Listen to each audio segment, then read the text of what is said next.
At ADP, we have an ADP Research Institute. We are so passionate about HCM, about human capital management. We really believe that we can make a difference by helping HR professionals and companies understand better how they deal with the data that they have around their people.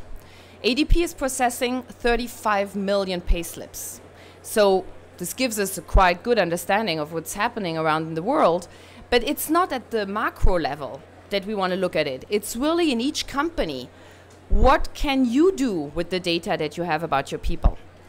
And here, when you look at the figures that come from a Berschen by Deloitte study that was conducted early 2015, there's actually only 4% of companies that can produce predictive analytics. So they have the data, but out of the data, what can they do with it? Are they capable of predicting what the flight risk of an employee is, what the salary evolution of a group of people is going to be, what the retirement evolution will be according to the pyramid of ages?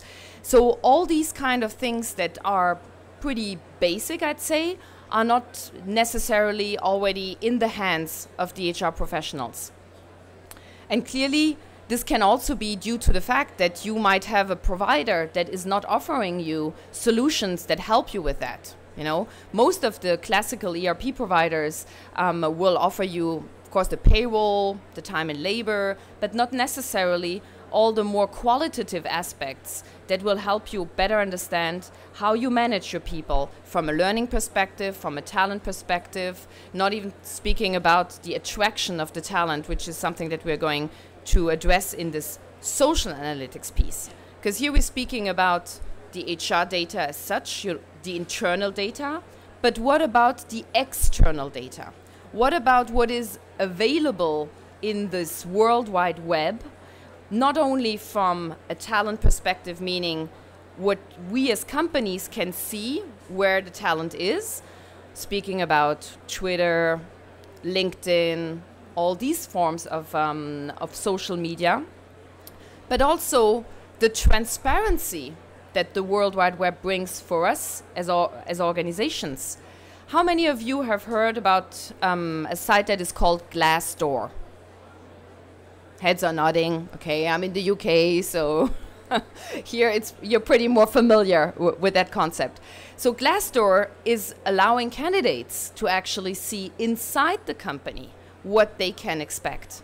So you, as an employer, need to make sure that what's out there is also representing what you want to be represented, because attracting talent to the company is not going to work if you're telling them in your recruiting process how great the company is and all the things that you're doing, and then they check on Glassdoor and they have actually associates from your own company that tell them, oh, no, not really like that, or no, my manager is not like this and that. So at ADP, we're really very conscious about that. We are extremely lucky that our CEO, Carlos Rodriguez, has an 88% positive endorsement score on Glassdoor, but we're also very aware that we need to work on that. We need to work on our reputation. We need to work on the fact that our employer branding is something that becomes a day-to-day thought that we need to have and that we need to carry, because e-reputation, as you all know, is extremely powerful, but it's also extremely dangerous. So we also need to be careful with that and make sure that we manage it in a very appropriate way. So HR leaders, back to our topic around how they need to transform and how HR technology is going to help them, as long as we stay so focused on administrative and transactional tasks, we will not be able to really get our heads out and think differently and address the world of change and life and our new associates' expectations in a different way.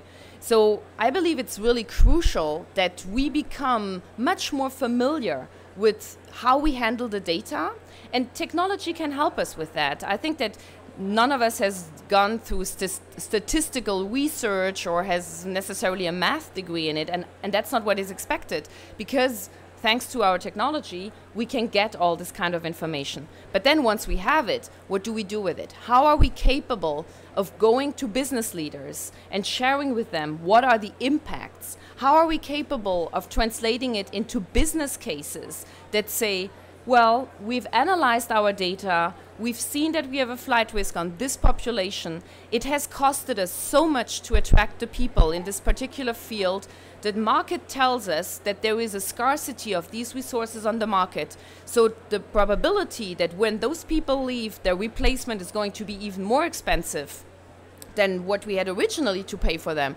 is very high.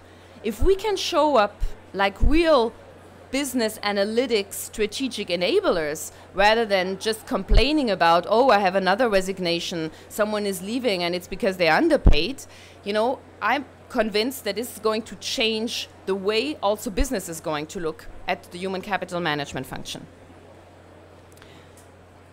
But we are very early.